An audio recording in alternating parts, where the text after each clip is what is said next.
રાજ્યમાં અત્યારે કાળઝાળ ગરમી પડી રહી છે.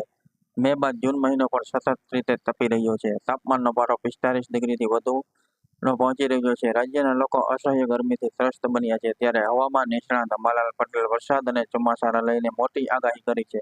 જાણો લેટેસ્ટ આગાહીમાં ક્યારથી ચોમાસાની શરૂઆત થવાની વાત કહી છે. ગુજરાતના જાણીતા હવામાન શાસ્ત્રી અને આગાહીકાર અંબાલાલ પટેલે હાલમાં જ વરસાદ પર અપડેટ આપ્યું છે. અંબાલાલ પટેલે આગાહી કરતા કહ્યું છે કે રાજ્યમાં કાલથી ભારે પવન સાથે વરસાદની આગાહી છે. આગામી 10 જૂન સુધીમાં ચોમાસું મુંબઈ સુધી પહોંચશે અને બાદમાં ગુજરાતમાં વિધિવત રીતે ચોમાસાનો વરસાદ શરૂ થઈ જશે.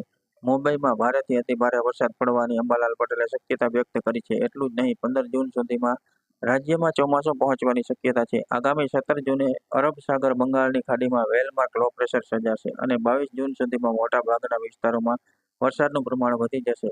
દક્ષિણ ગુજરાત અને દક્ષિણ સૌરાષ્ટ્રમાં ભારે વરસાદની શક્યતાઓ છે. મહત્વનું છે કે આ વખતે ઓક્ટોબર સુધી ચોમાસું લંબાઈ શકે છે. રાજ્યમાં નૈઋત્યના ચોમાસાના આગમનનું કાઉન્ટડાઉન શરૂ થઈ ગયું છે. 5 દિવસ રાજ્યમાં હળવાથી મધ્યમ વરસાદની હવામાન વિભાગે આગાહી વ્યક્ત કરી છે.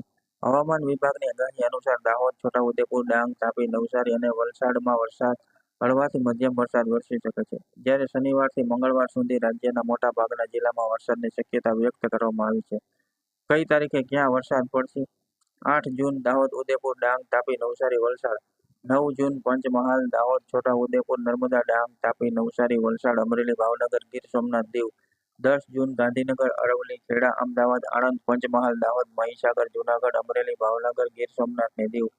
11 જૂન ગાંધીનગર, અરવલ્લી, ખેડા, અમદાવાદ, આણંદ, પંચમહાલ, દાહોદ, મહીસાગર, રાજકોટ, પોરબંદર, જૂનાગઢ, અમરેલી, ભાવનગર, દ્વારકા, ગીર સોમનાથ, બોટાદ ને દીવમાં વરસાદ પડી શકે તેવી સંભાવના વ્યક્ત કરી છે.